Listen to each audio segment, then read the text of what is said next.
Serial Sandiwara Radio, Babat Tanah Leluhur. Saatnya hampir tiba.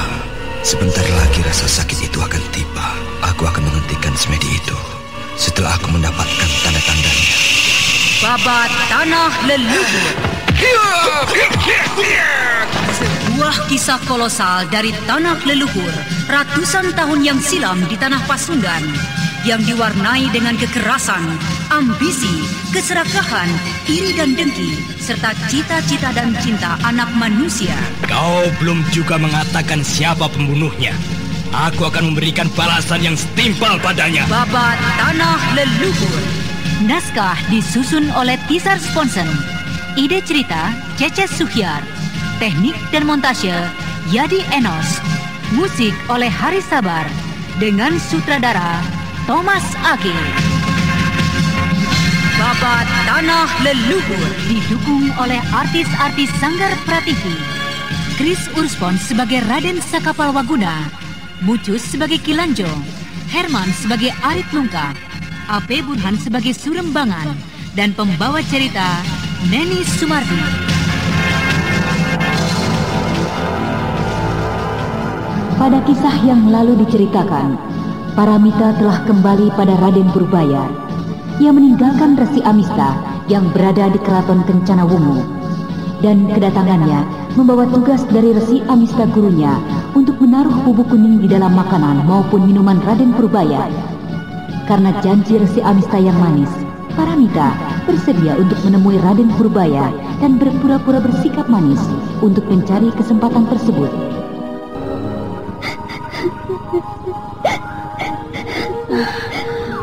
Ada apa, adik Paramita? Adik Paramita, apa yang terjadi denganmu? Mengapa engkau menangis? Kakang Mas Purbaya, aku tiba-tiba saja teringat pada ibunda. Aku menyesal telah meninggalkan ibunda secara diam-diam. Kau mengejutkan aku saja, adik Paramita. Ibundamu tidak apa-apa. Besok atau lusa, tentu engkau akan berjumpa lagi. Sudahlah, hentikan tangismu itu, adik Paramita. Apakah engkau ingin berjumpa segera dengan ibundamu? Iya, Kakang Mas Purbaya. Akan tetapi, aku juga tidak akan meninggalkanmu di sini. Aku akan menunggumu hingga selesai semua tugasmu di Kencana Wungu ini. Bagus, adik Paramita. Saat ini aku tengah memerintahkan prajuritku untuk mencari gurumu, Paman Sedawarna. Mungkin ia dapat menghibur kesedihanmu. Aku tidak mau berjumpa dengannya, Kakang. Aku tidak mau. Mengapa begitu, adik Paramita? Aku malu, Kakang. Setidak-tidaknya aku telah mengecewakannya. Sikapku telah merusak nama baiknya yang telah cukup lama membina diriku, mengajarkan aku berbagai macam ilmu olah kanuragan, maupun memberi tuntunan budi pekerti. Aku malu, Kakang Mas Purbaya. Mengapa harus malu, adik Paramita? Jika memang kau menyesali perbuatanmu, kau akan berjanji untuk bersikap lebih baik lagi. Tidak seharusnya kau merasa malu. Justru aku merasa bangga. Nah, itu Paman Sedawarna, gurumu datang kemari. Aku keluar sebentar. Jangan Kakang Mas. Jangan tinggalkan aku berdua dengan Paman Sedawarna. Aku malu. Baiklah. Salam hormat hamba, Gusti Prabu. Aku terima salam hormatmu, Paman Sedawarna. Bangkitlah. Aku ingin berbincang-bincang sebentar denganmu. Salam hormatku untukmu, Paman Sedawarna. Ternyata Tuan Putri Paramita berada di sini. Entah bersama siapakah Tuan Putri datang kemari. Saya Paman Sedawarna, muridmu Paramita hendak menyatakan penyesalannya karena dia telah terlibat oleh dorongan darah mudanya hingga tersesat cukup jauh. Dalam pertemuan tadi pagi, saya telah menyinggung tentang kehadiran Resi Amista, kehadiran resi asing itu di wilayah ini. Nah, Paramita yang tidak tahu menahu telah dilibatkan oleh Resi Amista dalam persoalan ini. Apa maksud Gusti Prabu? Sejak kecil, Paramita telah mengenal Resi Amista. Ia mengenal resi asing itu di Karangsedana sejak masa pemerintahan ayahandanya Prabu Jayasuntana. Nah, pada beberapa hari yang lalu, ia bertemu dengan resi asing itu dan telah diperangkap hingga mau menjadi muridnya. Maafkan aku, Paman Sedawarna. Aku telah mengecewakan Paman yang telah banyak membimbingku. Maafkan aku. Ya, sudahlah Tuan Putri. Tidak ada yang perlu untuk dirisaukan. Penyesalan sudah cukup untuk dijadikan pengalaman.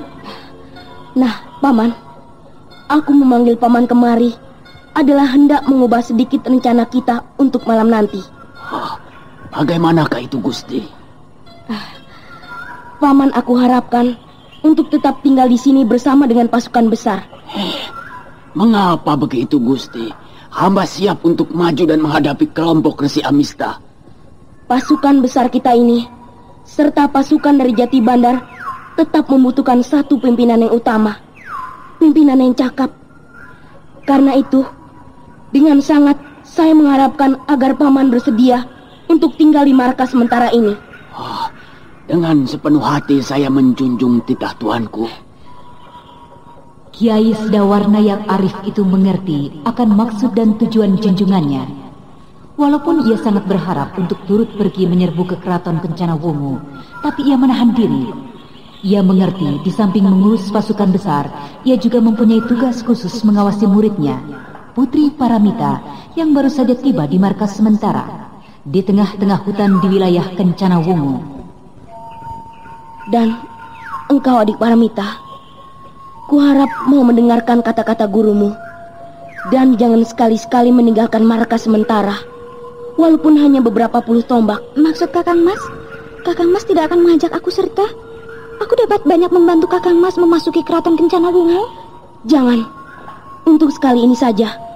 Kau dengarlah kata-kataku, Paramita. Kali ini, perjalananku ke sana bukanlah main-main. Resi Amista dan para pembantunya adalah seorang tokoh yang sangat sakti. Tinggallah saja di sini. Mudah-mudahan aku bersama-sama dengan guru dan tokoh-tokoh sakti yang membantuku berhasil mengusir mereka. Maukah kau mendengar kata-kataku? Baiklah, Kakang Mas Purbaya. Aku akan tinggal di sini dan mendengar kata-kata Paman Sedawarna. Bagus. Bagus, adik Paramita. Jika demikian, kau adalah adikku yang manis. Beristirahatlah. Aku akan menemui guruku Mamangkuraya. Mari Paman Sedawarna, kau pun ikut denganku. Baik, tuanku. Aku harus mencegah kepergian Kakang Mas Purbaya. Aku akan memberikan makanan yang telah kutaburi bubuk kuning. Kakang Mas Purbaya tidak boleh mengganggu rencana besuruku Resi Amista. Karena pada beliaulah kini tempatku bergantung. Aku harus dapat menguasai diri Kakang Mas Purbaya agar dapat bersama-sama dengannya membunuh Anting Wulan yang sangat sakti. Ya, Kakang Mas harus lebih dahulu menjadi suamiku. Dan bubuk kuning inilah harapanku satu-satunya. Tidak seharusnya aku bersikap seperti ini. Tidak seharusnya Paramita mengemis cinta. Tapi demi dendam ayahandaku, aku terpaksa melakukan hal ini. Aku harus segera menyiapkan makanan yang telah kutaburi dengan bubuk kuning yang dapat merubah sikap Kakang Mas Purbaya.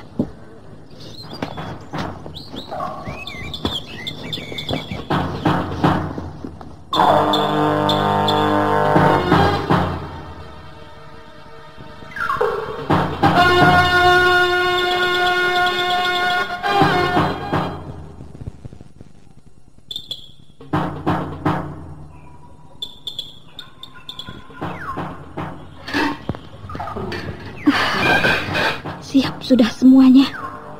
Kini tinggal mencari Kakang Mas Purbaya. Aku akan mengajaknya kemari ke tendaku untuk menikmati hidangan ini.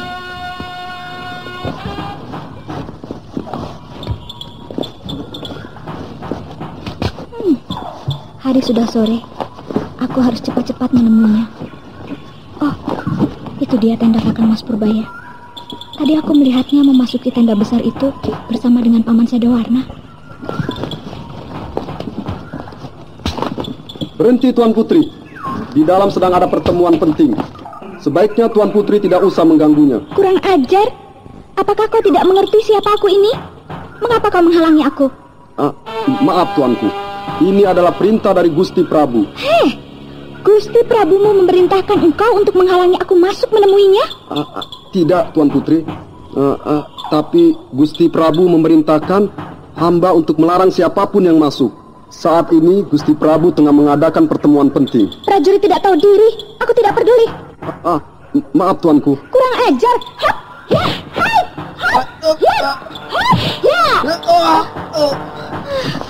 Ingin rasanya aku menghancurkan mulutmu yang lancang dan kurang ajar itu.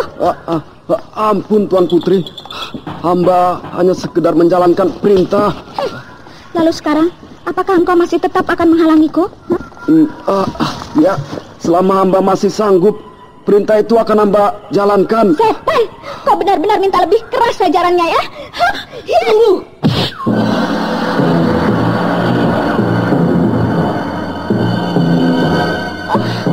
Kakak, berilah hukuman pada prajuritmu itu. Dia telah menghinaku. Dia melarangku masuk ke dalam untuk menemui Kakang. Dia tidak bersalah, adik Paramita. Dia menjalankan perintah yang kuberikan. Akulah yang bersalah, adik Paramita. Aku tidak menyangka kau akan datang menemuiku kemari.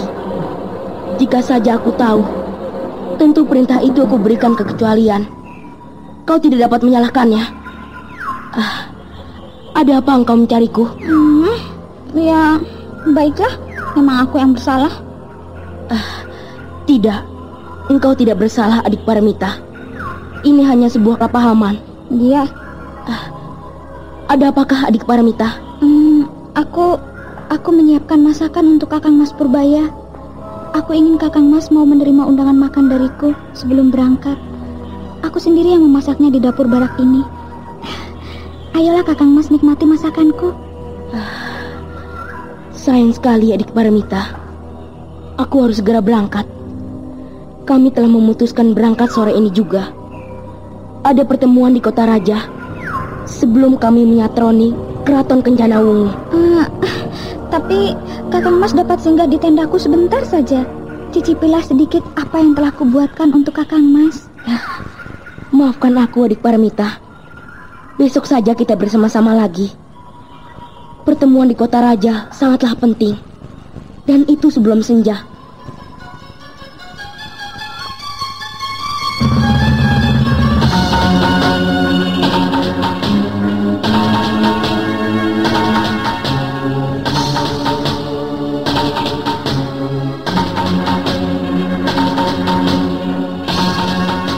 Setelah menarik nafas dalam-dalam, Raden Purbaya segera melesat meninggalkan Paramita.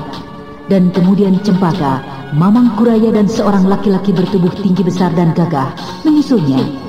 Dia adalah Ki Bandul Rogo, salah seorang tokoh sakti dari Keraton Jati Bandar.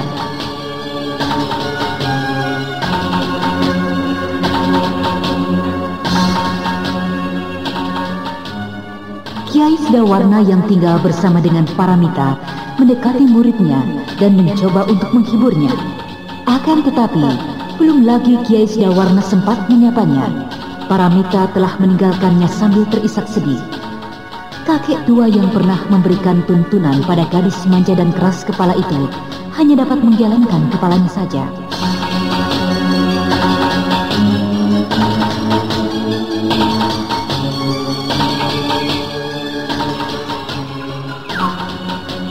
Beberapa saat setelah kepergian Raden Purbaya bersama dengan rombongan kecilnya, di tempat yang agak jauh dari markas sementara. Ini manja sekali, kawan. Masa hanya karena pukulan seorang gadis yang belum cukup dewasa saja sudah meraih kesakitan seperti itu? Aku doakan kau semoga kelak menemukan persoalan dengan gadis itu. Aku akan lihat apa yang dapat kau lakukan jika berhadapan dengannya. Aduh, jangan marah dan tersinggung seperti itu, kawan. Aku ini hanya bercanda, main-main. Habis, sejak tadi kau selalu mengolok-olok aku. Aduh, kau lihat ini pundakku sampai matang biru seperti ini. Kenapa kau tidak menemui Kakang Sungkana? Dia dapat memberikanmu obat untuk luka pukul seperti itu. Alah, nanti ia juga mengatakan aku manja, tidak dapat menahan sakit. Tapi lukamu itu cukup lumayan itu. Cobalah kau rasakan nanti malam. Pasti nyut-nyutan. Nah, sudahlah, tinggalkan saja pos ini. Atau kau takut membicarakannya dengan Kakang Weling? Ayo, aku antar, ayo. Lihat itu. Apa yang terbaring di sana itu? Wah, sesosok tubuh manusia. Apakah itu mayat ya? Kalau begitu, biar kulihat dulu. Tunggu, Gempul. Kita beritahu kawan-kawan. Lah, belum apa-apa. Kau ini sudah ingin mengejutkan kawan-kawan. Kita selidiki dulu saja. Tapi, apa kamu takut? Tunggu saja kamu di sini. Kau kira aku pengecut? Tunggu. Dia tidak mati. Agaknya itu adalah tubuh seorang kakek yang tengah tertidur. Siapa dia ya? Perambah hutankah dia? Oh, cilaka, Gempul. Lihat itu. Seekor ular mendekatinya. Usir ular itu, Gempul. Iya, baik. Cari kayu cepat, ayo. Iya. Cepat. Ular itu semakin mendekati orang tua itu. Nah, ini, Pul. Aduh, hati-hati. Diam dan tenang kamu di sini. Aku harus dapat memukul ular itu tepat di kepalanya, agar dengan serta-merta tidak berdaya. Ular itu mulai menyadari akan kehadiranku untuk menghadapinya. Hati-hati, Pul. Ular itu akan menyerangmu. Awas, Gempul. Pasti kamu. Aduh. Bagus. Gempul, kau berhasil membunuhnya. Kita harus segera membangunkan orang tua ini. Waduh, berbahaya sekali tidur di rerumputan di tengah hutan seperti ini. Ya, kau benar, Pul. Mari kita... Pul, lihat itu seekor ular lagi, Pul. Itu, Pul. Mana? Pul, itu ada seekor lainnya. Celaka, Pul. Di sana juga ada seekor lagi. Aduh, Pul. Cepat tinggalkan tempat ini. Waduh, celaka. Lihat itu, di depan kita pun ada beberapa ekor ular menghadang kita. Walah. Bukan beberapa, Pul. Lihat itu, puluhan ekor ular. Di belakang kita juga banyak ular. Setan. Ada apakah ini sesungguhnya?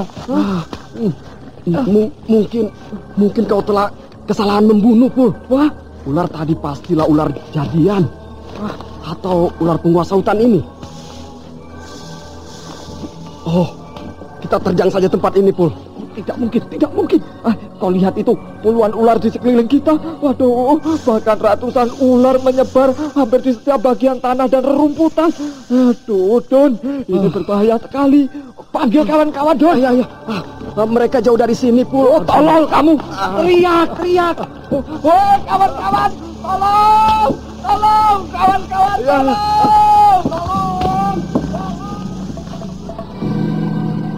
Teriakan kedua prajurit itu segera memecah keheningan hutan yang lebat. Beberapa saat saja, beberapa orang prajurit kawan mereka berdatangan mendekati mereka.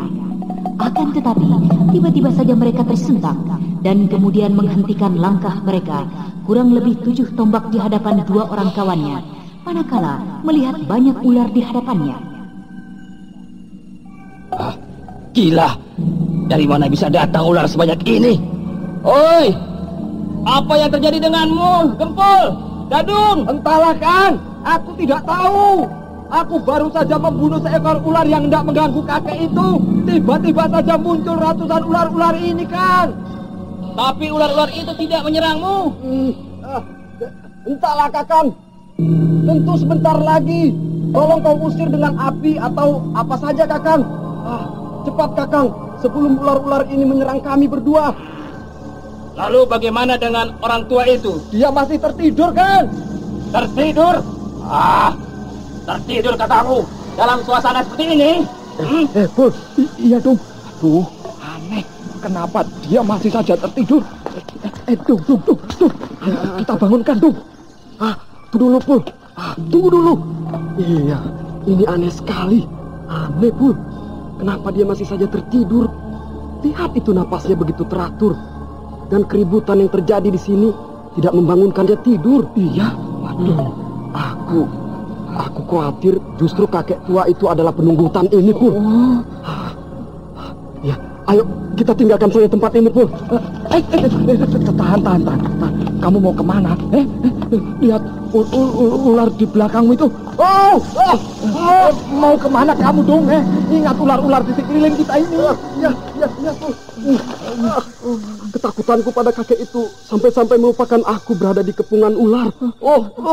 Sudah, tenang. Aduh, tidak ada jalan lain. Aku akan membangunkan kakek tua ini. Siapapun adanya dia, aku akan memohon maaf dan meminta pertolongannya. Hei, berhati-hatilah kalian. Aku akan membakar rumput di dekat sini.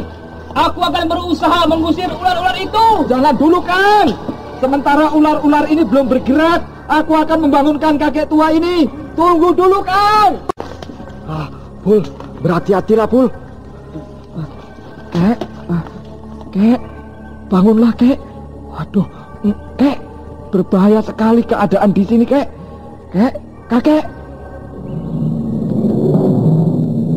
Kakek tua yang sejak tadi terbaring bagaikan tidak bernyawa, tiba-tiba membuka matanya dan kemudian duduk di rerumputan, memandang ke kiri dan kanan dengan pandangan bodoh dan ketidakmengertian.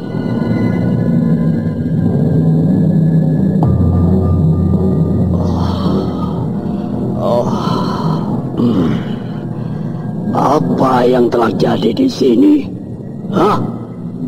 Apa yang telah terjadi? Mengapa anak-anakku berkumpul semua? Anak-anakmu? Apa maksudmu, Kek?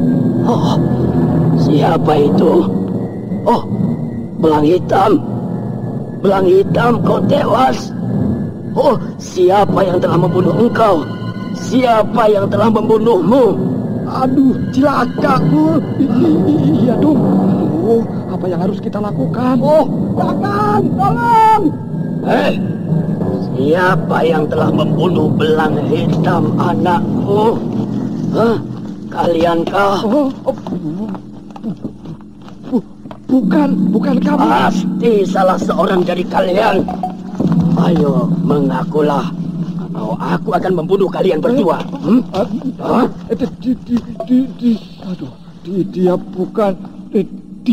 bukan aku, kakek tua. Kau dusta, Gempul. Kaulah yang membunuhnya. Dia yang telah membunuhnya, Kek, bukan aku. Bohong.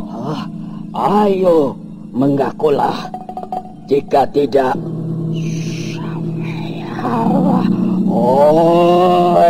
anak-anakku, bersiaplah dan perketat kepungan kalian. Begitu mendengar perintah dari kakek tua itu, ular-ular yang mengepung kedua prajurit itu segera maju bergerak memperketat kepungan. Dan kedua prajurit itu semakin bergetar dadanya. Ketakutan yang teramat sangat telah merambati jiwanya. Dan kakek tua itu kini memandangnya dengan bola mata yang seakan-akan membara.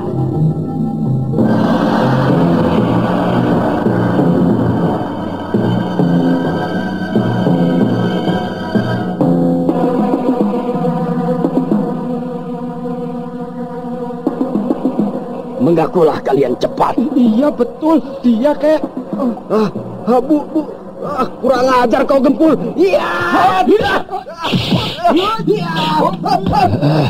Apa yang terjadi dengan anak aku?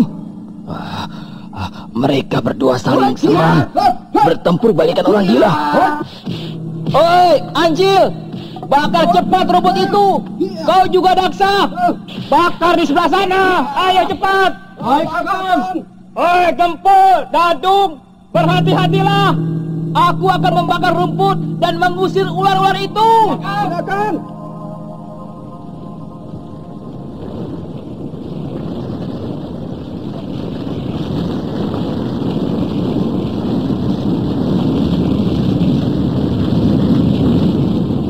Gila, apa yang terjadi dengan kedua orang itu? Mereka masih saja bertempur. Woi, Gempul, Dadung, berhati-hatilah. Jaga keselamatan kalian. Berhenti bertempur. Ular-ular itu akan berlari ke arah kalian. Mereka akan menjauhi api yang akan menerjangnya. Awas!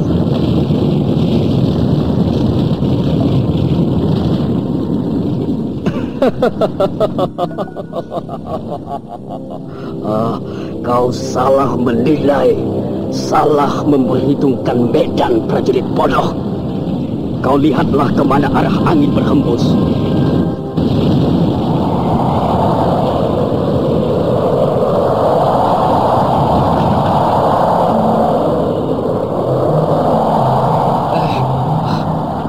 Api itu justru menjalar kemari.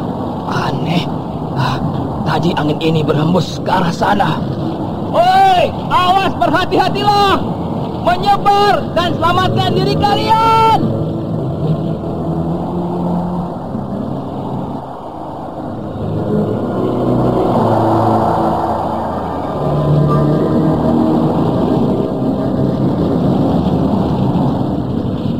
Dengan tergopoh-gopoh, para prajurit itu berlarian menyelamatkan diri mereka, menyebar menghindarkan api yang aneh yang menjalar cepat ditiup angin yang tiba-tiba saja datang menerpa mereka.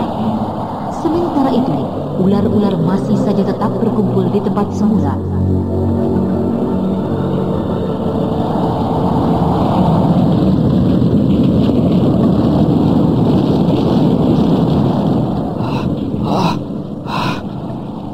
Untung saja daerah sebelah sana bukan padang rumput dan belukar.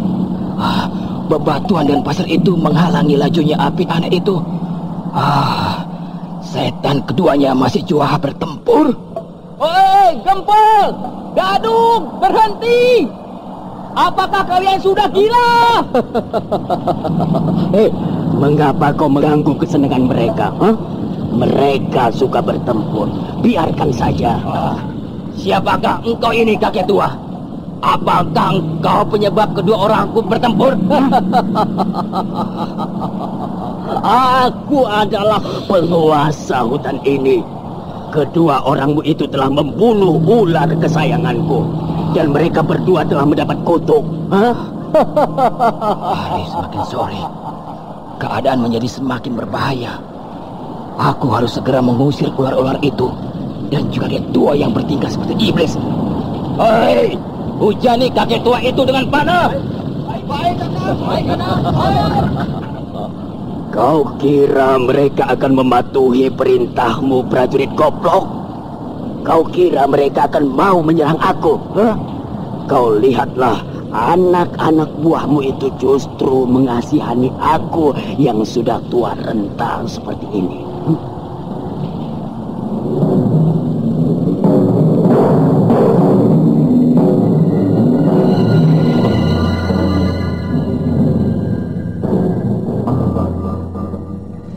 Tanpa disangka-sangka oleh perwira pemimpin kelompok pasukan peronda itu, kelima prajuritnya yang telah mementang busur itu justru berbalik mengarahkan anak panahnya pada perwira mereka. Apakah kalian sudah gila? Jangan bermain-main. Lihat, hari sebentar lagi akan senja. Berbahaya sekali kita menghadapi ular-ular itu. Cepat kau usir orang tua itu dengan anak panah kalian. Jika perlu bunuh orang tua itu. Kita harus menyelamatkan dua kawan kalian, Gempul dan Dadung yang sudah gila itu. Kau dengar perintahku?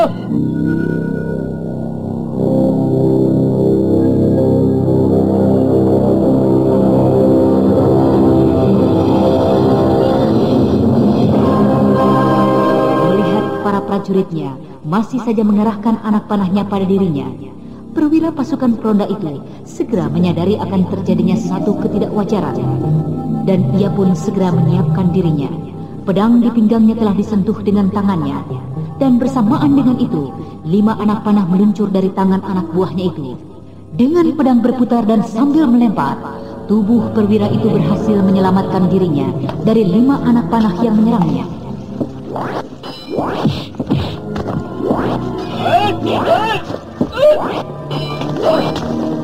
Gila, iblis! Kau tentu akan mempengaruhi mereka. Pengecut! Siapakah sebenarnya kau, orang tua? Apakah engkau sudah tidak mengenal aku lagi? Apakah terlalu banyak perubahan pada diriku? Ataukah kalian semua adalah prajurit baru di Karangsedana? Benar. Sebagian dari kami adalah orang-orang baru. Kami belum lebih dari 3 bulan menjadi prajurit Karangsedana. Pantas saja kalian tidak mengenal aku, jika memang Tuan adalah sahabat ataupun kenalan dari junjungan kami, Gusti Purbaya, ataupun dari almarhum Prabu Aji Konda, maafkan kami. Biarkanlah kami kembali melanjutkan tugas kami, meronda di sekitar hutan ini. Aku memang mengenal kedua junjunganmu, tapi hubunganku dengannya tidak lagi baik. Apakah Tuan adalah Resi Amista? Bagus. Kau rupanya mengenal aku juga. Jika memang Tuan ingin bertempur, marilah kita bertempur. Tapi janganlah Tuan mempermainkan kedua prajurit kami itu. Lepaskanlah mereka dari pengaruh gaib. Dan marilah kita bertempur secara kesatria. Rupanya kau ingin bertempur, baiklah. Tapi kau bukanlah orang yang pantas untuk menghadapi aku.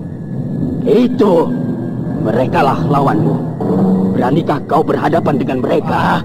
Setan, iblis. Jangan kau lakukan itu jika kau memang jantan. Jika memang kau kesatria, ayo! Musuhnya, hadapilah laki-laki itu. Kalian adalah anak-anakku yang baik. Cabut pedang kalian, hadapi laki-laki itu. Setan, iblis, pengut, ayo! Cabut pedangmu sebelum kau direncah oleh anak buahmu sendiri. Ayo, serang laki-laki itu.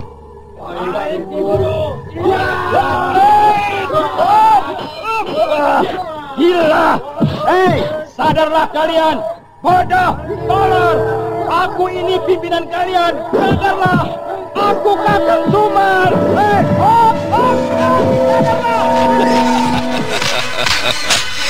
Bagaimana mungkin kau akan menantangku? Menghadapi keroco anak-anak buahmu itu saja kau tidak sanggup. Iblis curang. Hadapi aku.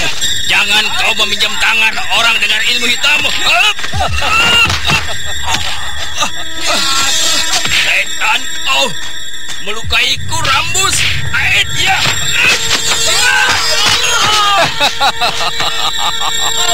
Bagus. Satu orang sudah berhasil kau buat tidak berdaya.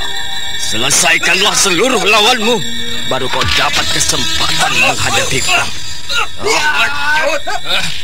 Resi asing licik.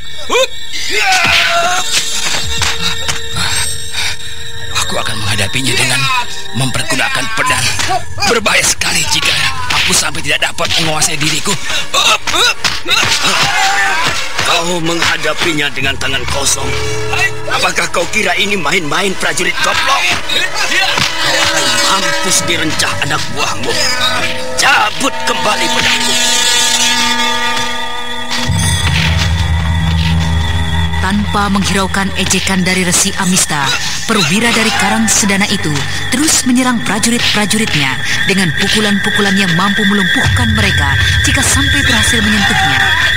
Akan tetapi, 4 orang prajuritnya dengan kompaknya mengepung, menyerang perwira itu dari 4 penjuru. Seakan-akan tidak ingin memberikan kesempatan pada perwira itu untuk mengembangkan serangannya lebih jauh lagi. Sementara itu, senja sudah mulai turun, angkasa mulai diselaputi awan hitam, dan matahari yang masih berusaha untuk menampakkan sinarnya hanya mampu membiaskan cahayanya kemerah-merahan.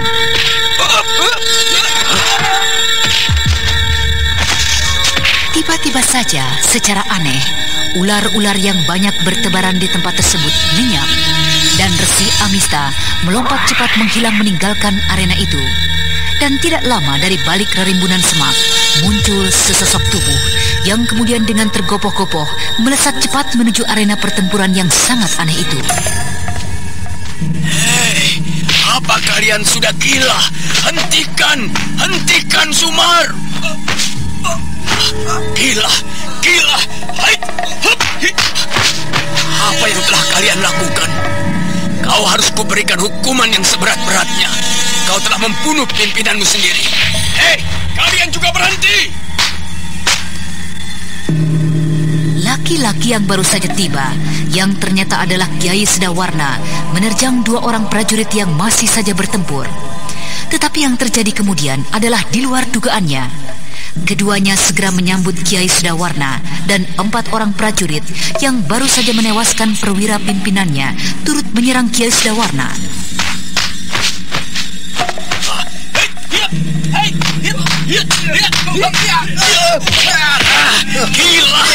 Gila kalian semua. Apa yang kalian lakukan? Aku adalah pimpinan pasukan Karang Sedana. Berhenti!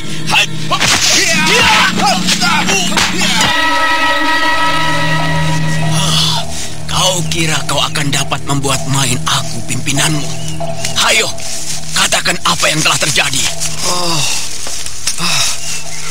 Di mana kakek itu? Pul, di mana kakek itu? Aku bertanya padamu, prajurit. Apa yang telah terjadi?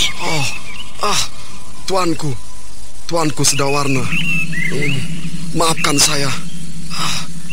Maafkan. Saya benar-benar tidak mengerti, Tuan. Ular itu banyak sekali. Ular? Hah? Ya, ular. Ular banyak sekali, Tuan Sedawarna. Oh, kau bicaralah, Gempul. Bukankah justru semua ini adalah karena ulahmu? Oh, setan. Kau juga turut bersalah. Kau yang menyuruhku membunuhnya kok. Aku tidak tahu. Pokoknya kaulah yang membunuhnya. Kaulah penyebabnya. Tapi kau juga bertanggung jawab. Diam! Aku bertanya padamu.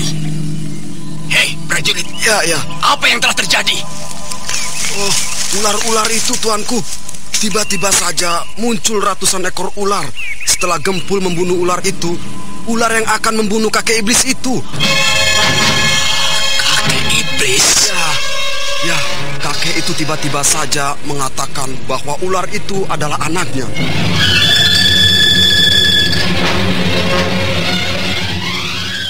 Ketika Kiai Sedawarna tengah terlibat dalam masalah aneh dari prajurit-prajuritnya, tiba-tiba saja muncul Paramita yang langsung saja menghampirinya. Ada apa, Paman? Apa yang telah terjadi? Paramita, kau kembalilah. Jangan main terlampau jauh dari barak sementara kita. Ayo, kembalilah. Tetapi apa yang telah terjadi di sini? Entahlah, aku tengah menyelidikinya. Dan agaknya Kakang Sumar mengenal kakek itu. Apakah kau masih ingat nama kakek itu, Dadung? Mana aku dapat mendengar pembicaraan mereka dengan jelas. Bukankah saat itu kita sedang bertempur? Kalian saling bertempur? Mengapa itu bisa terjadi?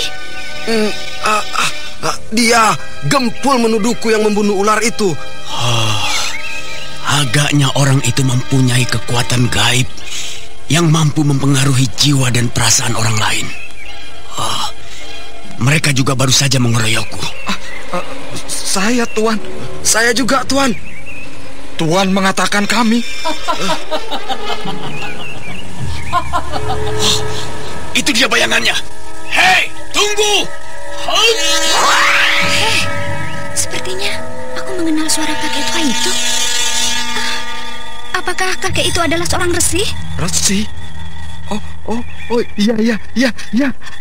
Aku ingat Kakang Sumar memanggilnya dengan sebutan Resi Amista. Ya. Resi Amista? Ya.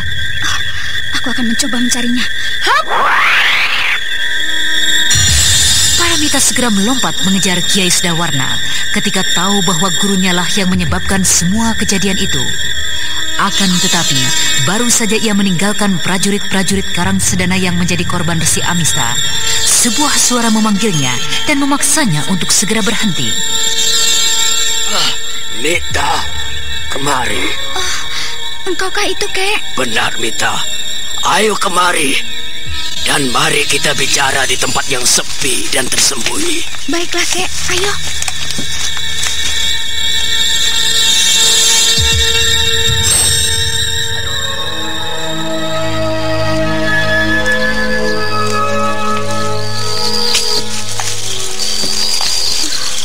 Hari sudah mulai gelap. Janganlah terlalu malam, Kek. Saya khawatir Paman Sedawarna akan berhasil menemukan aku bersama kakek. Tentu semua akan gagal. Resi Amista gurumu ini bukanlah seorang yang bodoh. Saat ini Sedawarna ku berdaya dengan bayangan semuku. Bagaimana keadaanmu di sini? Apakah Purbaya dan juga orang-orang Karang Sedana menerimamu sebagaimana biasa? Iya, mereka semua menerimaku sebagaimana biasa. Tapi aku belum berhasil melakukan tugas tersebut, Kek. Sore ini aku baru mempergunakan bubuk kuning itu. Akan tetapi Kakang Mas Purbaya tidak mau kuajak untuk makan bersama. Tidak apa, Mita. Bukankah bubuk kuning itu masih ada? Masih banyak bersisa. Iya, Kek. Aku baru mempergunakan sebagian kecil saja. Masih banyak bersisa. Mungkin untuk 3 atau 4 kali pemakaian. Jangan khawatir. Masih cukup waktu untukmu. Resi Amista menghibur Paramita yang menjadi kecewa karena tidak berhasil melakukan tugasnya. Sementara itu Kiai Sedawarna yang mengejar bayangan seseorang yang berkelebat belum juga berhasil mengejarnya. Kurang ajar. Bayangan itu mempermainkan aku. Siapa itu? Bayangan itu kerap menungguku dan kemudian cepat melesat lagi. Celaka.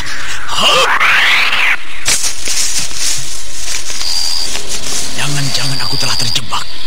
Orang itu sengaja mengajakku pergi menjauhi Paramita. Sementara itu, Resi Amista. Iya, aku mencurigai Resi itu. Iya, Resi itu tentu akan membawa pergi muridku. Tuan Putri Paramita, aku harus kembali.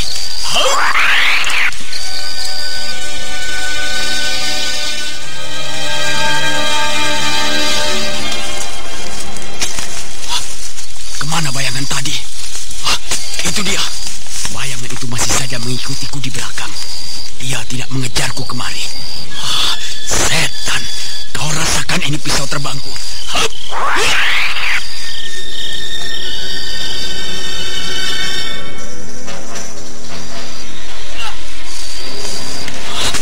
Celaka. Bayangan yang kuikuti itu ternyata adalah perangkap. Itu hanyalah sebuah bayangan. Pisauku melayang menembusi bayangan itu. Celaka, aku harus cepat kembali melihat Paramita. Ini pasti perbuatan resi asing itu.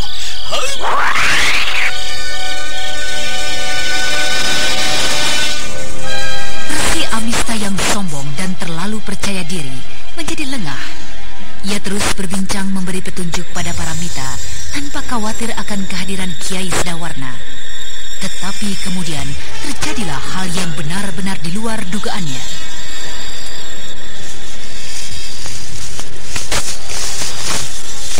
Setan, bukankah itu adalah bayangan muridku, Putri Paramita? Dengan siapakah dia? Aku tidak dapat melihat dengan jelas. Kegelapan mulai menyelimuti daerah ini. Iya, aku yakin itu Resi Amista.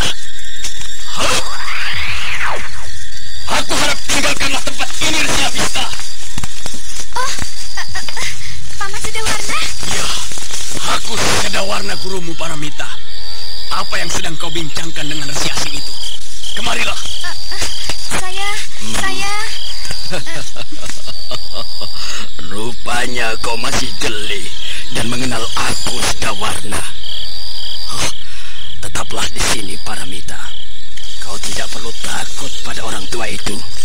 Biarlah aku yang mengurusnya jika ia sampai mau mengganggumu. Mita, kemari sebelum kau menjadi korban iblis licik dan curang itu. Atau kau memilih untuk kembali lagi pada manusia iblis itu? Bagaimana ini? Tenang saja, Paramita. Bukankah di sini ada aku, kakekmu? Setan! Rupanya kau adalah seorang pengkhianat yang licik, Mita. Ayo, dengar kata-kata. Sudahlah. Kau jangan menakut-nakuti anak-anak Sedawarna. Oh, maaf. Aku terpaksa harus menutup mulutmu demi kepentingan rencanaku.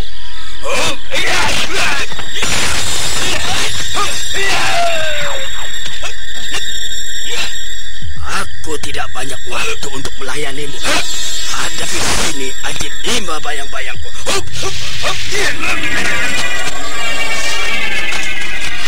Bagaimana mungkin aku sanggup menghadapinya? Apakah engkau takut, Sedawarna?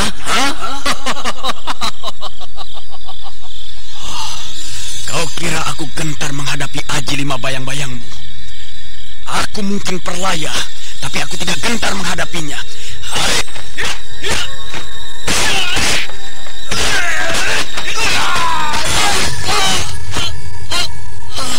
Paman Sedawarna! Tinggalkanlah resi jahat itu. Jika memang engkau seorang anak yang baik, Mita. Ingatlah, resi itu adalah seorang yang sangat jahat dan licik. Apalagi yang engkau bicarakan, Sedawarna? Kau mau mencoba untuk mempengaruhi muridku?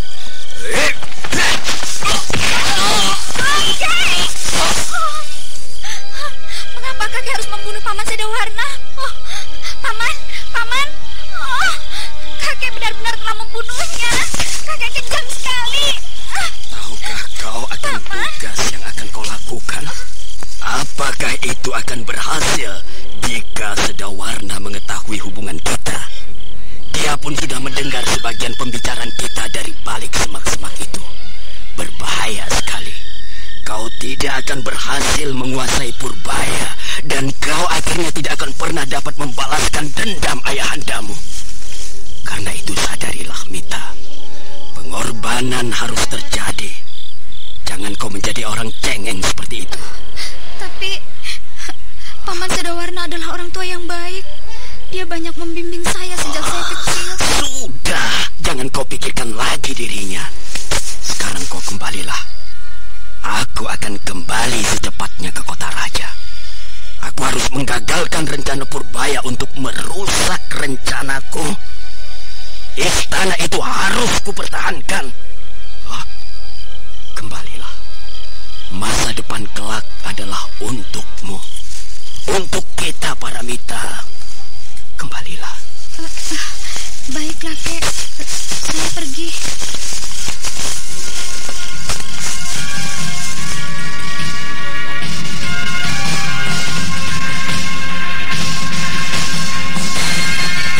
Paramita segera melangkah kembali ke barak sementara pasukan Karang Sedana. Sedangkan Resi Amista melesat cepat menuju kota Raja Kencana Wungu.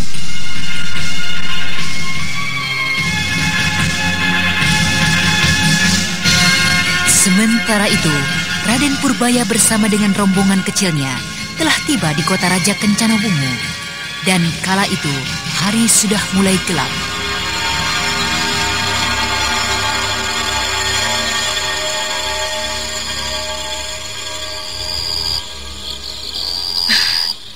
Menurut keterangan dari utusan tongkat merah, akan ada orang yang akan menjemput kita di pintu gerbang kota raja. Ya, tentu saja tidak dekat-dekat dengan gerbang ini. Tentu prajurit-prajurit itu akan mencurigai kita jika mereka menjemput kita di sini. Marilah kita terus masuk. Anggota tongkat merah yang akan menjemput kita pasti sudah mengetahui kedatangan kita. Dia pasti akan mengikuti kita.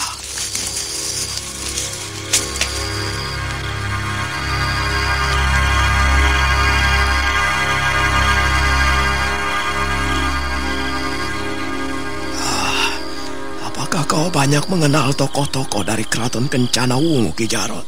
Cukup banyak, Tuanku Raya. Cukup banyak yang saya kenal. Iya.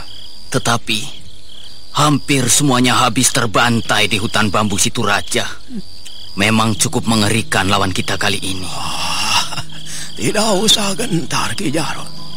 Kita masing-masing akan mendapatkan lawan yang sepadan. Biarlah aku yang akan menghadapi resi asing itu. Kau boleh menghadapi tokoh-tokoh lainnya. Lalu bagaimanakah dengan Prabu Sora? Kalian berdua bersama dengan Pungkur dapat menghadapinya. Biarlah kami akan mencoba kembali menghadapinya berdua saja, Kek. Jangan tak kabur, Cempaka.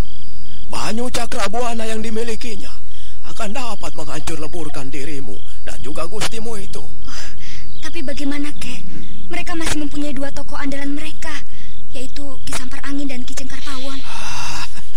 Biarlah nanti Pungkur yang mengurusnya bersama muridnya Sariti atau tokoh lain dari Tongkat Merah. Kukira Cengkar Pawon tidaklah terlalu berbahaya. Kek, lihatlah itu.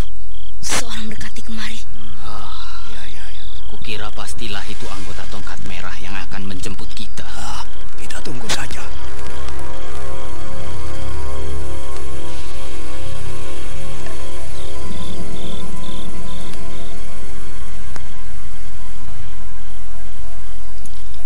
Selamat malam Gusti Prabu Purbaya, Tuanku Raya. Saya mendapat perintah untuk menjemput tuan-tuan dan nona sekalian. Ayolah, bawa cepat kami menemui pimpinanmu itu. Marilah Tuan.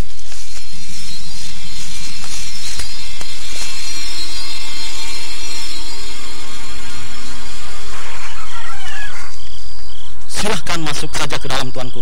Terima kasih. Tunggu dulu. Biarlah hamba masuk lebih dahulu. Tidak apa, Paman. Biar aku lebih dahulu saja. Siapakah yang akan nekat dan hendak mencari penyakit bermain dengan kelompok kecil kalian? Apakah dalam kelompok tersebut turut serta Tuan Mamangkuraya? Biarpun pengemis, rupanya tata cara menemuimu tidak kalah dengan tata cara menemui seorang raja. Sekedar raja pengemis, Tuanku Raya. Ayo, marilah silakan duduk, Gusti Prabu. Kulit harimau yang dialasi tikar pandan ini cukup bersih. Ayo silakan. Di rumputan hutan pun aku terbiasa merebahkan tubuhku, Kaki Pungkur. Sebelum hamba memulai pembicaraan mengenai istana Kencana Wungu, biarlah hamba perkenalkan dua orang pembantu hamba yang kelak akan membantu gerakan kita menyusup ke dalam keraton Kencana Wungu. Yang mengantarkan tuanku kemari adalah Ambu Saka. Dan yang duduk di sebelah hamba ini adalah Ambu Jala. Nah, mereka berdua adalah dua bersaudara yang cukup memiliki kepandaian untuk membantu kita, tuanku. Lalu, di manakah kakak Sariti? Saya tidak melihat ia bersama kakek. Ia akan tiba sebentar lagi. Saat ini, ia tengah menghubungi Panglima pasukan kerajaan Kencana Wungu. Sekarang marilah kita bicarakan tentang rencana kita. Situasi saat ini di kota raja tenang-tenang saja. Tapi hamba tidak berani mengambil kesimpulan bahwa mereka lengah dan tidak waspada. Aki Pungkur. Iya. Jadi menurutmu, apakah kita masih harus mempelajari situasi? Bukan begitu, Ki Jarot. Aku hanya mengharapkan kewaspadaan dari kelompok ini. Karena bukan tidak mungkin kehadiran Mamangkuraya di Istana Kencana Wungu membuat mereka meningkatkan kewaspadaannya. Tapi bukankah menurutmu tadi suasana di sini tenang-tenang saja? Iya, benar. Tapi itulah yang aku takutkan. ketenangan yang ada ini sesungguhnya adalah sebuah perangkap. Iya, benar, Kek. Kewaspadaan adalah mutlak harus kita jaga. Jadi bagaimana sebaiknya menurutmu, Pungkur? Begini saja. Kita bergerak menuju istana secara terpisah. Berbahaya sekali rencanamu itu, Ki Pungkur. Memang, kemungkinan mereka untuk memergoki kita lebih kecil. Akan tetapi, salah seorang dicurigai, kita akan kesulitan untuk menolongnya. Jangan khawatir. Aku telah menyiapkan segalanya. Aku telah menempatkan orang-orangku yang menyamar sebagai pedagang di pinggiran jalan seputar Istana Kencana Wungu. Dan masing-masing mereka telah menyiapkan sepasang lampu jarak yang telah diletakkan berdampingan.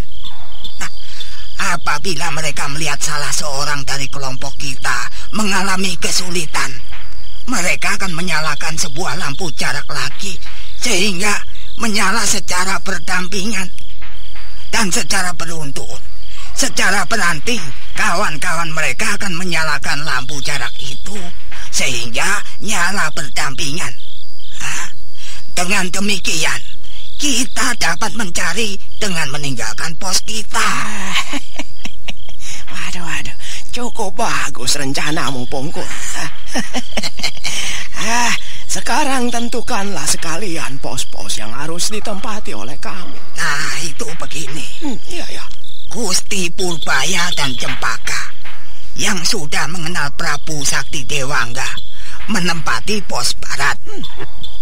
Karena itu adalah pos terdekat dengan bilik istana Baginda Sakti Dewangga.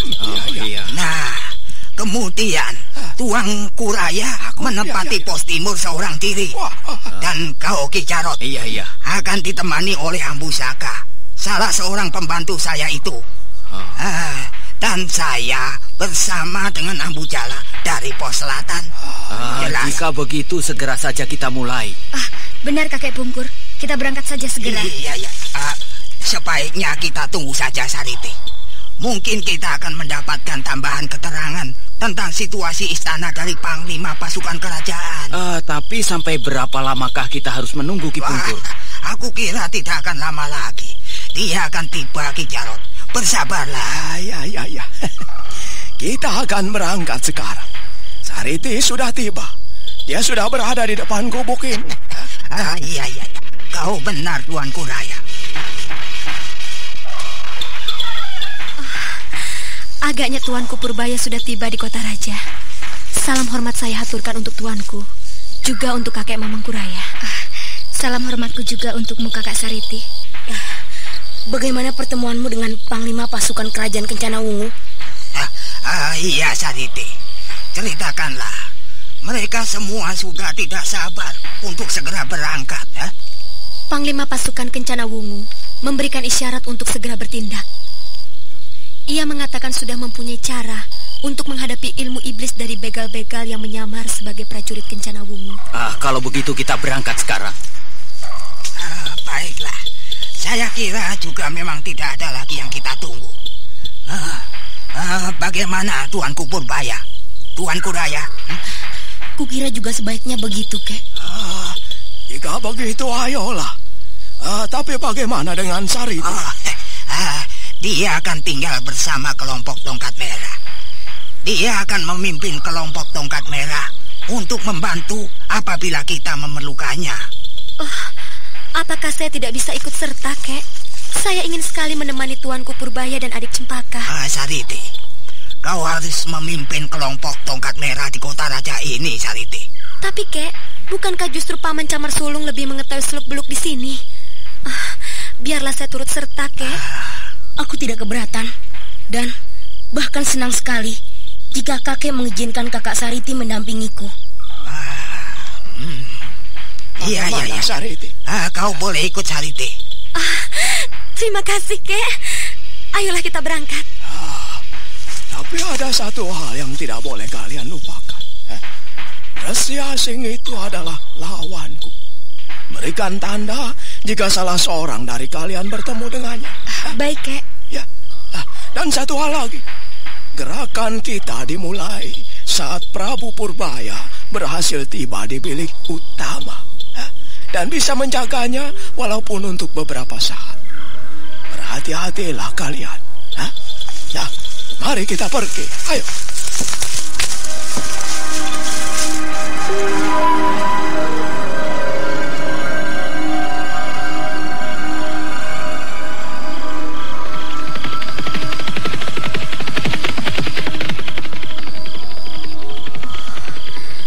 Penjagaan hari ini agak mencurigakan.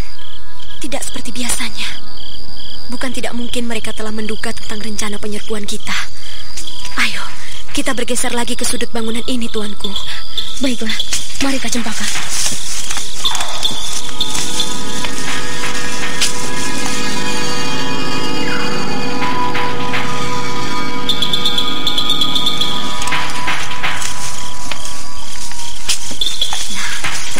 Itu adalah tembok pagar istana bagian barat. Tuanku tentu sudah mengerti letak bilik utama itu dengan pasti. Iya, kita akan melompat naik pada bagian tembok yang sebelah sana. Pada bagian yang terdapat atap-atap yang menjulang lebih tinggi. Ayolah, kelihatannya suasana cukup aman.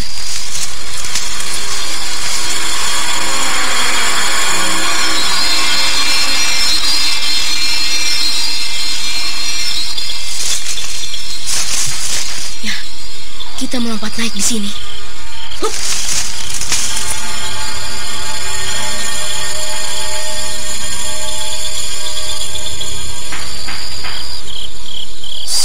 Naiklah. Suasana di dalam sana cukup aman. Hup.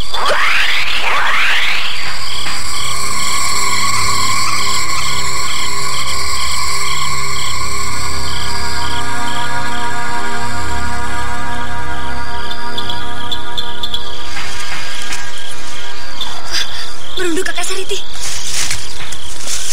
Aku melihat sekelompok besar prajurit di atas atap istana itu di seberang kita.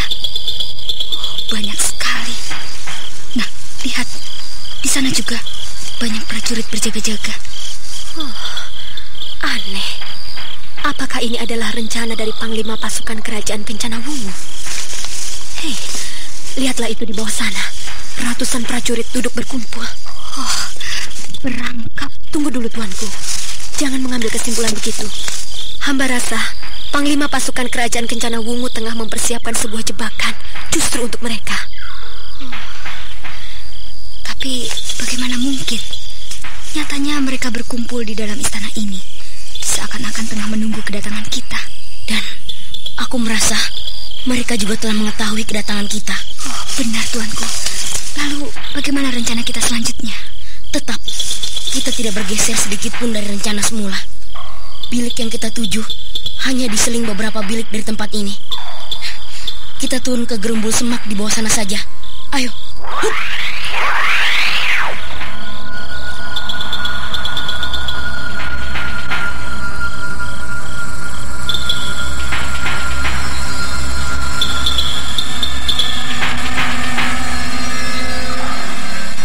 Raden Purbaya merasakan suasana yang aneh di sekelilingnya. Akan tetapi, pemuda yang tidak pernah mengenal arti takut itu memberi isyarat pada kawan-kawannya untuk turun dan segera menuju bilik utama.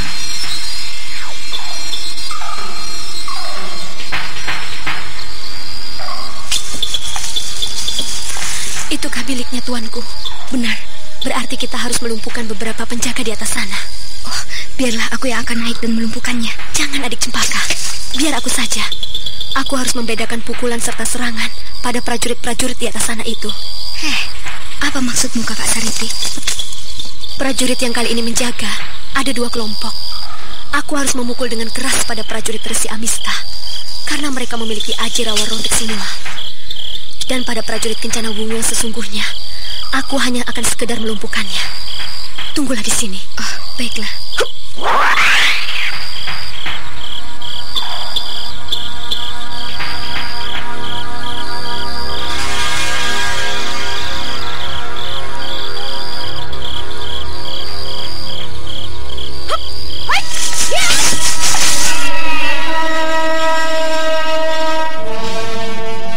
Dengan tanpa ampun lagi, Sariti memberikan pukulan mautnya pada beberapa orang prajurit yang sedang berjaga di atas atap tanpa sempat berteriak keras.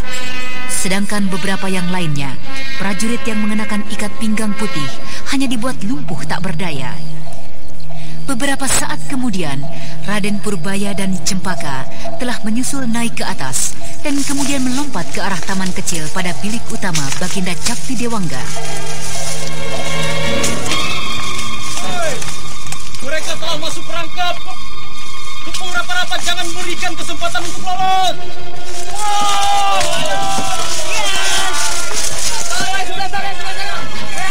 Celaka. Celaka. Kita telah terperangkap. Cepat, cari Baginda Sakti Dewangga dan kedua anak mantunya.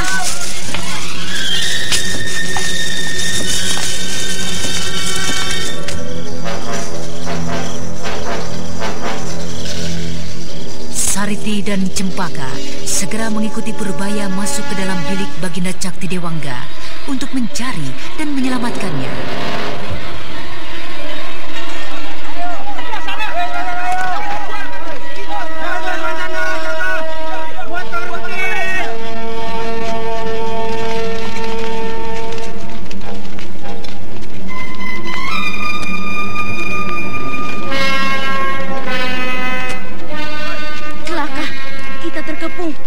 Benar-benar sebuah perangkap. Cepat, cari Baginda Sakti Dewangga dan kedua anak mantunya. Kami berada di sini, Tuanku Purbaya. Paman, sekaranglah saatnya. Kami telah membawa beberapa tokoh untuk mengusir mereka. Bersiaplah. Saya sudah lama menunggu-nunggu saat seperti ini, Tuanku. Ayo, bersiaplah anak-anakku. Baik, Ayahanda. Kalian telah masuk perangkap. Menyerahlah Purbaya. Kau sudah terlalu sering mengecewakan aku dengan sikapmu. Menyerahlah dan kalian akan kuperlakukan dengan baik-baik. Hah, kau kira kami takut denganmu, hah? Hai Prabu Sora, raja yang sombong dan angkuh. Siapa pula engkau, hei gadis manis berpakaian compang-camping? Apakah engkau murid dari Tongkat Merah? Benar, aku adalah murid dari Aki Pungkur, pimpinan perguruan Tongkat Merah. Kami sudah siap dengan kekuatan penuh untuk menggusur kalian dari Kencana Wungu. Tentu kalian datang bersama-sama dengan Mamang Kuraya. Gimana kakek tua renta yang sudah mau mampus itu? Dia ada di sini. Dan sebentar lagi akan tiba di sini untuk meringkusmu, Prabu Sora. Bocah liar kurang ajar. Kau memang harus merasakan hajaranku. Ya! Hati-hatilah Kakak Sariti. Itu adalah Aji Banyu Cakrabuana yang sangat hebat. Mampuslah kau anak-anak muda tidak tahu diri. Ya!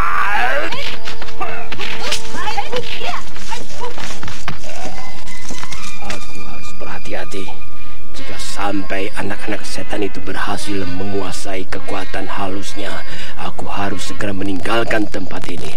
Aku sudah mengerti dengan tanda-tandanya. Aku harus secepatnya menewaskannya. Ya! Berhati-hatilah Sariti. Adik Purbaya, kita bertempur berpasangan. Gunakan semedi dewa gila. Aku akan mengeluarkan kelelawar sakti.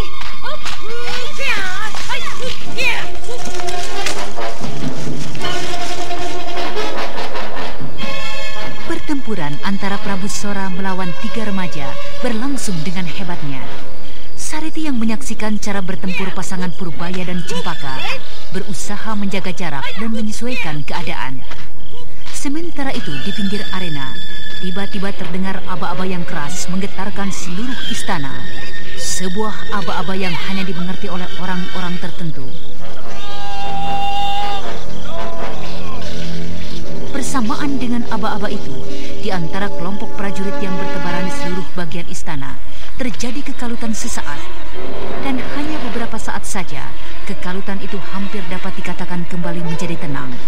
Akan tetapi, di beberapa tempat terjadi kekacauan. Setan! Licik! Perbuatan siapakah yang khianat dan ingkar seperti ini? Kau pasti akan mampus! Sudah saatnya kalian pergi. Tetapi sebelumnya, kami akan memberikan hajaran padamu dan juga orang-orangmu yang telah mengacaukan tempat kami. Kau kira para prajuritmu akan mampu melumpuhkan prajuritku? Lihat saja nanti. Lihat saja apa yang sedang dilakukan oleh prajurit Kencana Wungu itu.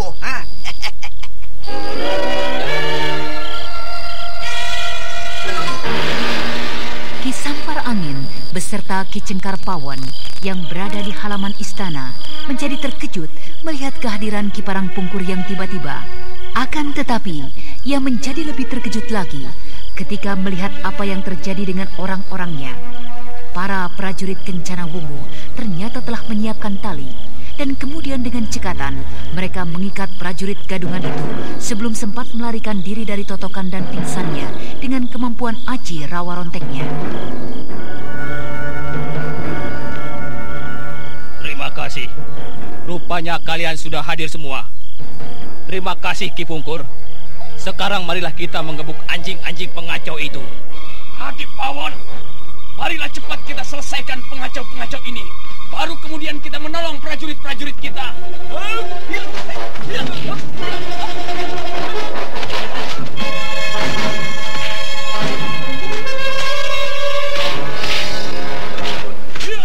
Ki Sampar Angin dengan menggebu-gebu melancarkan serangannya. Sementara itu Ki Cengkar Pawon menyerang panglima pasukan kerajaan Kencana Wungu.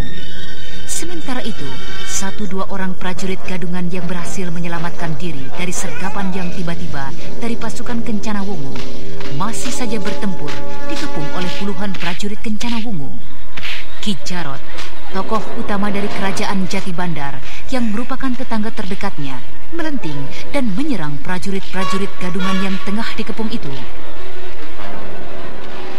Sementara itu Mamang Kuraya telah tiba di bilik utama dan menyaksikan pertempuran Raden Purbaya, Cempaka dan Sariti yang melawan Prabu Sora.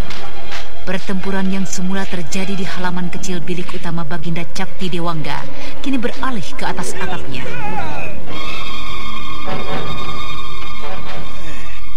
Apakah kau akan meruntuhkan atap keraton ini dengan banyu cakrabuanamu? Apakah engkau cemburu? Raja miskin, Raja gelandangan. Aku tidak peduli. Jika mau hancur-hancurlah keraton ini. Hop ya.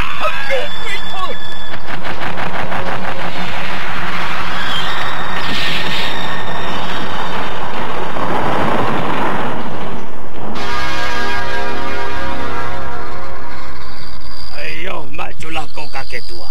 Aku tidak takut kalian semua mengerubutiku. Seranglah aku bersama-sama, Tantanganmu itu adalah suara dari hatimu yang takut, Prabu Sora.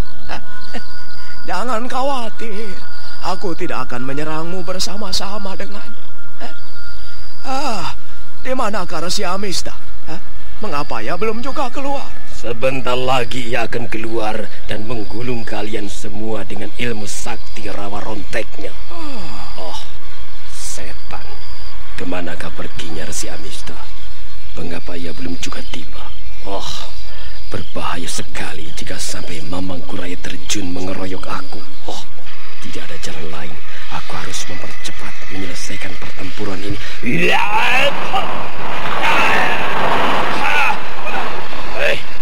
Setan bocah itu bersembunyi di sekitar atap-atap istana ini. Iyalah, jika demikian, aku akan meratakan istana ini dengan aji banyu cakrabuanaku.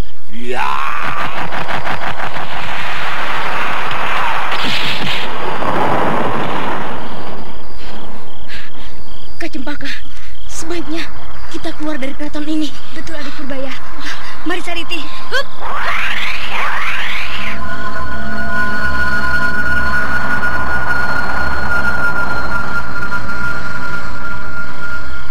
Raden Purbaya yang menyadari akan akibat dari pertempurannya segera melompat keluar dari keraton bersama-sama dengan Cempaka dan Sariti.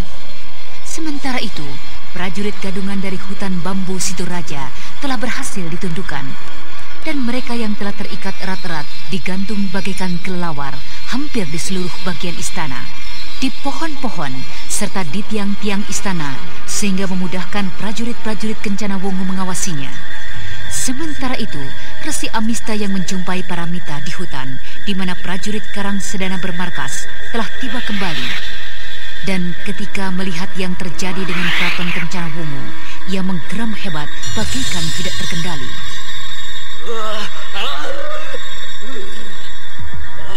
Di mana Mamangkuraya, Purbaya, Cempaka, bocah-bocah setan itu?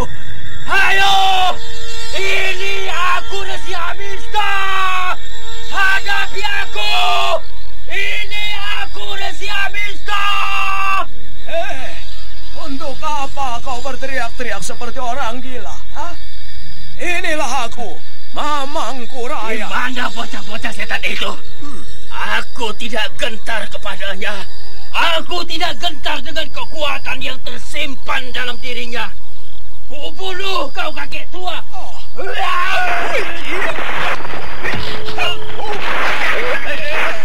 Amista, tempat ini tidak cocok untuk kita.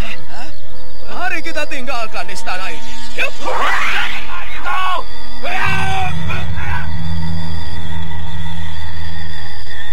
Panglima pasukan kerajaan Kencana Wungu juga menyadari akibat dari pertempuran mereka. Ia bersama-sama dengan Aki Pungkur, kemudian mengajak lawannya untuk keluar dari istana. Beberapa saat kemudian, istana Kencana Wungu menjadi sunyi. Baginda Cakti Dewangga bersama dengan 2 orang anak mantunya berhasil melumpuhkan beberapa orang prajurit gadungan. Dan kemudian beberapa orang prajuritnya dengan sigap menyergap dan mengikatnya. Mengapa kau tidak habiskan saja?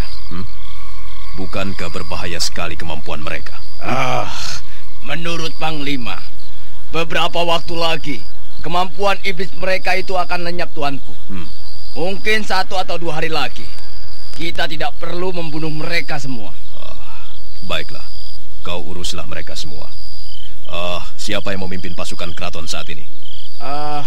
Tuan Panglima bersama dengan wakilnya, tuanku. Wakilnya Kirudita. Katakan padanya untuk terus berjaga-jaga. Aku akan melihat keluar istana. Baik, tuanku. Marilah anak-anakku. Yuk.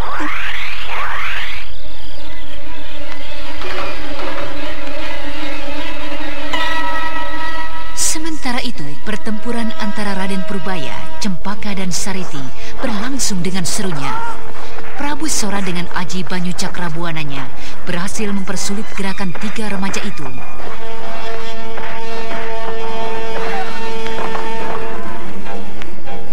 Kalian harus segera mampus. Ya! Kak Sariti, jangan khawatir tuanku Purbaya. Aku harus merubah cara bertempurku. Aku akan mencari 1 kurban dahulu. Aku akan menyerang 1 di antara mereka. Ya, 1 di antara mereka akan kujadikan kurban pertamaku.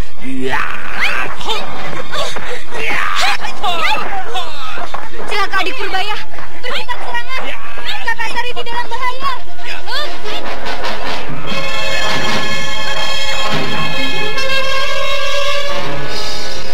Melihat Prabu Sora mendesak Sariti tanpa mempedulikan serangan-serangan Purbaya dan Cempaka, Raden Purbaya dan Cempaka segera mengempos tenaga saktinya dan menyerang Prabu Sora tanpa mempedulikan keselamatannya. Akan tetapi, yang terjadi justru sebaliknya. Prabu Sora berbalik menyerang Cempaka dengan gencarnya, dan tanpa dapat dicegah lagi, sebuah pukulan yang cukup telak menerpa tubuh Cempaka.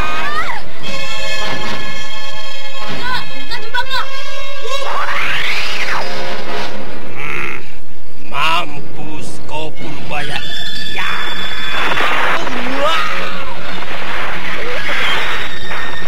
Prabu Sora bagaikan kesurupan menyerang Raden Purbaya yang tengah bersimpuh di samping tubuh Cempaka. Akan tetapi Sariti yang melihat hal tersebut bagaikan kilat mengayunkan tongkatnya menotok ke arah bagian bawah telinga Prabu Sora. Prabu Sora yang mengetahui serangan berbahaya segera menarik kembali serangannya pada Raden Purbaya dan menangkis serangan Sariti. Dan kemudian dengan geramnya, ia menerjang Sariti dengan pukulan-pukulan mautnya. Adik Purbaya, tinggalkan aku. Lihat Riko. Tolong Kakak Sariti. Cepat, bantu Kak Sariti. Kasihan dia sebelum dia mendapat celaka. Baik Kak, bertahanlah.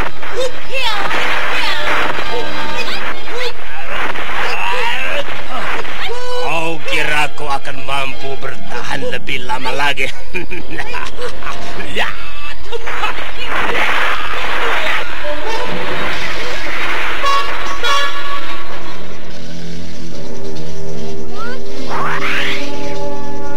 Sementara itu, Cempaka di pinggir arena berusaha untuk mengobati lukanya. Akan tetapi sakit luka di pundaknya seakan-akan melumpuhkan sebagian tenaganya.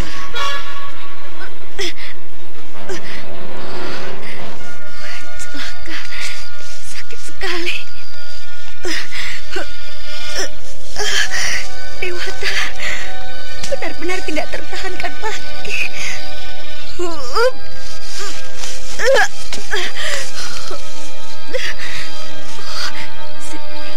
Siapa itu yang mendekat kemari? Oh, celaka. Bukankah itu Ki Cengkarpawon?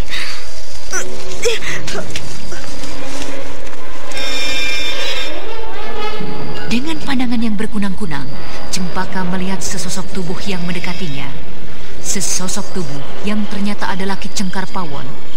Sambil tersenyum mengejek yang sangat menjijikkan Cempaka, Ki Cengkarpawon mendekati gadis remaja yang tengah duduk bersila mengatasi rasa sakit di pundaknya. Dan ketika ia melihat Ki Cengkarpawon semakin mendekati, Cempaka berusaha bangkit dan berdiri tegak.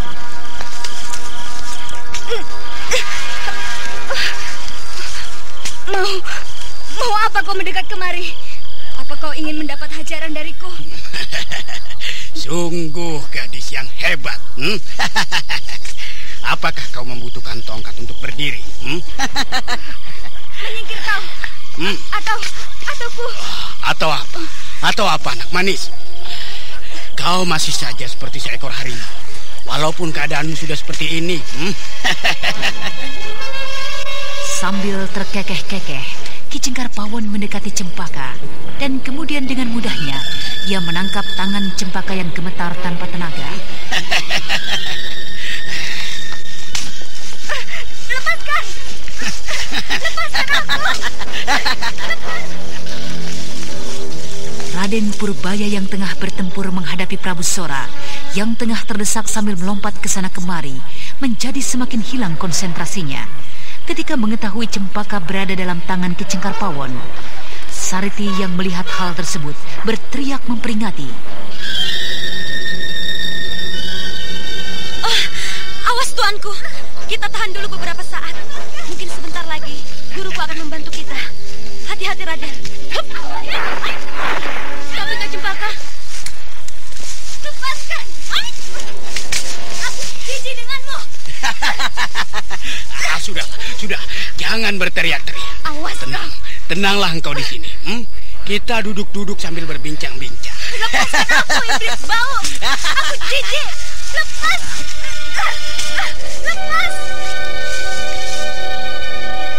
Teriakan Cempaka yang lemah dan mengandung rintih yang memilukan membakar dada Raden Purbaya.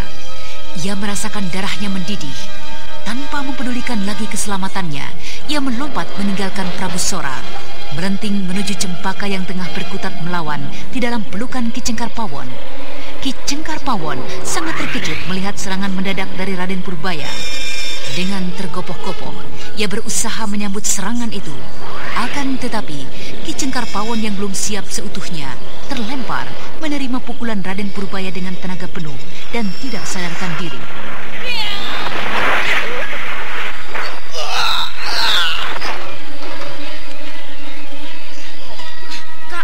Kak Cempaka, awas adik Purbaya, Prabu Sora menyerangmu.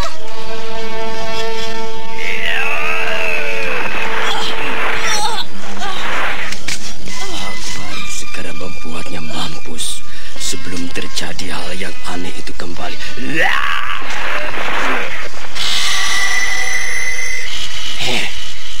Apa yang telah terjadi? Mereka masih saja erat berpelukan, tetapi keduanya sudah tidak bergerak lagi. Tewaskah kedua anak itu? Baiknya ku hancur luluhkan tubuhnya dengan aji banyu Cakrabuanaku.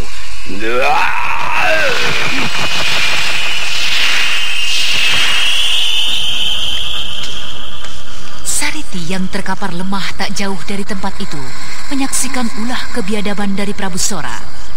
Akan tetapi matanya menjadi terbelalak ketika melihat apa yang terjadi di hadapannya. Pukulan banyu Cakrabuana yang bergulung-gulung dahsyat terbawanya tidak mampu menggoyahkan sedikit pun tubuh kedua remaja yang tengah erat berpelukan. Pukulan yang dilancarkan Prabu Sora seakan-akan menembus udara kosong. Ya!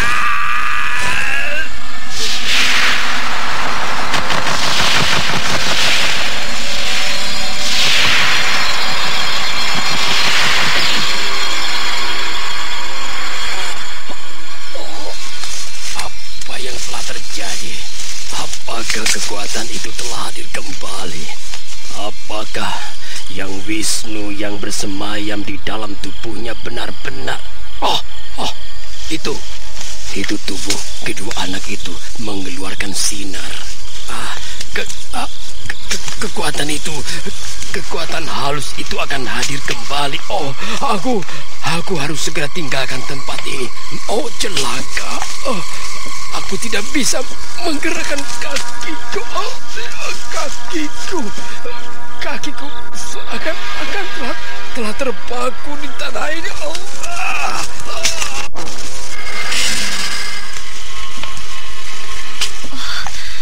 Apa yang terjadi? Tubuh Tuanku Purbaya dan adik Cempaka mengeluarkan sinar yang gemilang. Keduanya kini bangkit. Dewata Agung, siapakah sesungguhnya kedua orang itu? Mengapa keduanya nampak demikian agungnya? Yang agungkah yang menitis ke dalam tubuh mereka?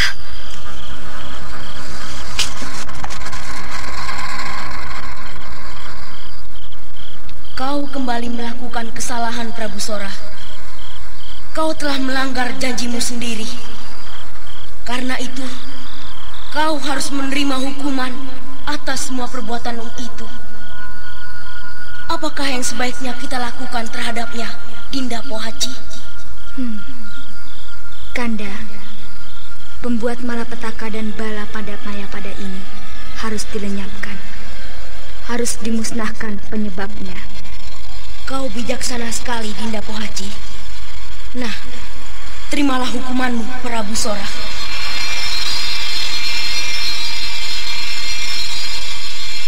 Setelah mengucapkan kata-kata itu, Raden Purbaya yang berdiri dengan agungnya mengangkat tangannya dan kemudian Prabu Sora menggigil ketakutan. Dan setelah beberapa saat tubuh Prabu Sora terguling jatuh tidak sadarkan diri.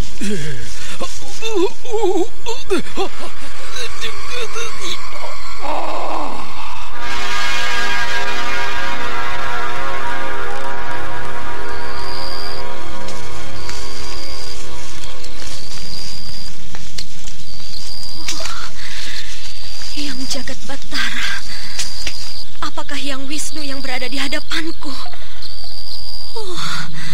Apakah benar beliau yang menyusup, menitis ke dalam tubuh Gusti Prabu? Dan Nyai Pohaci juga menitis ke dalam tubuh adik Cempaka. Benarkah apa yang kusaksikan ini? Apakah mataku tidak salah? Sariti yang tidak habis mengerti dengan apa yang terjadi di hadapannya memejamkan matanya beberapa saat. Akan tetapi ketika ia membuka kembali matanya, sinar gemilang yang menyinari tubuh Raden Purbaya telah lenyap.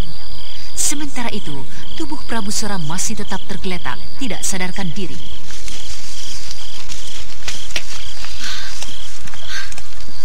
Apa yang telah terjadi, Cempaka? Entahlah, adik Purbaya.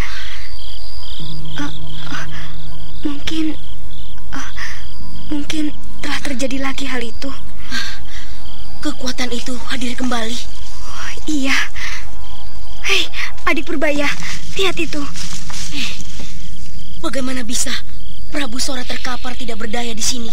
Ya, kekuatan itulah yang menjadi penyebabnya. Jadi, benar-benar ada kekuatan itu. Jika memang benar, aku akan bersemedi mengucapkan syukur dan terima kasih padanya atas kehadirannya yang selalu menolong kita dalam setiap kesulitan. Oh, Adik Purbaya, lihatlah itu, Kak Sariti. Oh, kau terluka, Sariti? Iya. Maafkan aku, Kak. Aku meninggalkanmu sendiri menghadapi Prabu Sora. Gusti Prabu tidak perlu meminta maaf. Karena memang keadaan Cempaka saat itu berbahaya sekali. Apakah kau juga melihat apa yang telah terjadi? Iya. Apakah engkau mengetahui apa yang telah terjadi dengan Prabu Sora? Iya. Hamba mengetahui. Oh, ampunkan hamba sudah melihat dan mengetahui semuanya. Oh, jika memang itu merupakan suatu rahasia yang teramat penting, hamba berjanji akan merahasiakannya dengan taruhan nyawa hamba. Tidak begitu maksudku, Kak Sariti. Tidak. Hanya jika dapat, hal ini memang tidak ada perlunya untuk bicarakan. Ya, kukira begitu. Karena kami memang tidak pernah mengerti dengan apa yang terjadi tadi. Apa yang terjadi dengan diri kami. Iya, saya berjanji. Saya berjanji. Marilah, kulihat lukamu itu, Sariti. Apakah hanya ini lukanya? Iya, hanya itu. Tetapi sakitnya sangat menyengat. Cempaka, bagaimana dengan lukamu sendiri? Oh, lukaku? Oh ya. Aku tidak merasakan sakit lagi pada pundakku. Sama sekali tidak. Oh, mungkin hanya sekedar luka luar. Oh, iya. Mungkin hanya sekedar luka luar saja. Marilah, ku coba meringankan lukamu. Hup.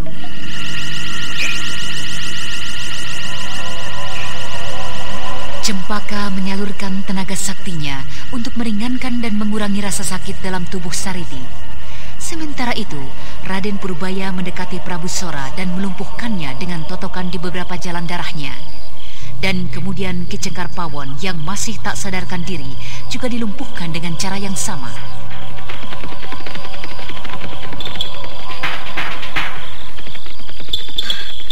Siapakah itu?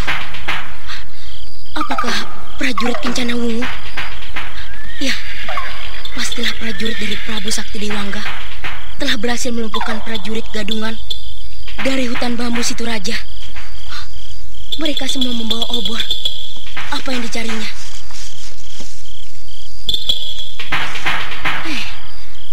Apa yang mereka angkat itu? Ki Jarot. Apa yang terjadi dengannya?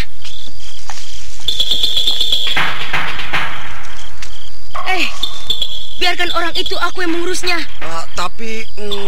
Tapi orang ini telah tewas, tuanku.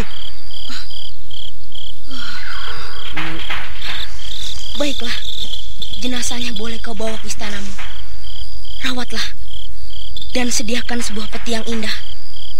Orang itu adalah Ki Jarot, seorang tokoh dari kerajaan Jati Bandar. Dia datang kemari untuk membantu kalian. Baik, tuanku. Akan hamba urus jenazahnya dengan sebaik-baiknya. Bagaimanakah dengan junjungan Prabu Sakti Dewangga? Beliau tengah berkeliling melihat-lihat sekitar istana, tuanku. Mungkin sebentar lagi juga tiba di tempat ini. Apakah engkau melihat pertempuran lain? Ya, tuanku. Di sebelah selatan sana Ki Sampar Angin tengah bertempur dengan pimpinan Tongkat Merah. Kakek Parangpungkur? Ya. Lalu, di manakah panglima pasukan kalian? Kami baru saja menemukan beliau yang dalam keadaan terluka. Beliau justru diselamatkan oleh Ki Jarot. Adik Purbaya, kita harus mencari kakek Mamangkuraya serta kakek Parangpungkur. Ya, tentu. Tapi bagaimana dengan keadaan Kak Sariti? Sakit di sekitar pinggangku telah jauh berkurang berkat pertolongan Cempaka. Ayolah, aku juga sangat cemas memikirkan kakekku. Kita ke sebelah selatan sana. Oh ya, kau uruslah juga pengacau yang tidak berdaya itu. Aku akan pergi melihat pertempuran lainnya. Baik, tuanku. Mari Kak Cempaka, Kak Sariti. Hup!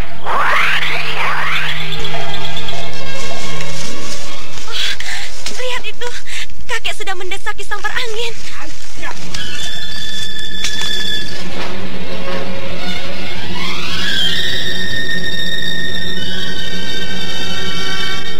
Ketiga remaja itu berhasil menemui Ki Parangpungkur, dan ia sempat melihat Ki Parangpungkur menyelesaikan Ki Sampar Angin dengan jurus pamungkas dari ilmu tongkat sakti.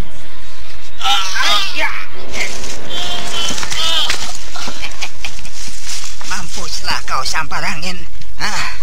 Kau bukanlah seorang kesatria. Kau terlalu licik. Kau bertempur bagaikan penjahat picisan. Kakek. Oh, kalian selamat. Syukurlah. Di mana Tuan Mamangkuraya?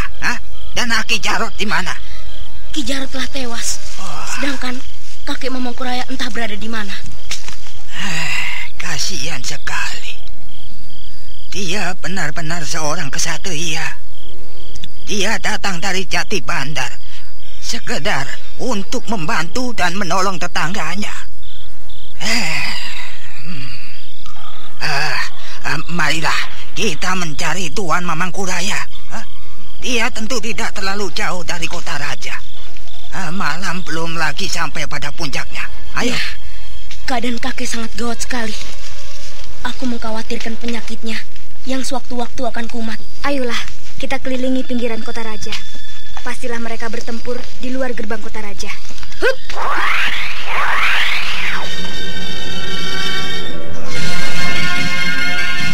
Kemudian mereka berempat melesat keluar kota raja. Nah, para pendengar sekalian, apakah yang akan terjadi dalam pertempuran dua tokoh mahasakti itu? Apakah Mamangkuraya akan mampu mengatasi kemampuan Resi Amista yang semakin meningkat? Untuk mengetahui jawabannya, ikutilah kisah Babat Tanah Leluhur ini dalam episode ke-18 dengan judul Pedang Ular Emas. Sampai jumpa.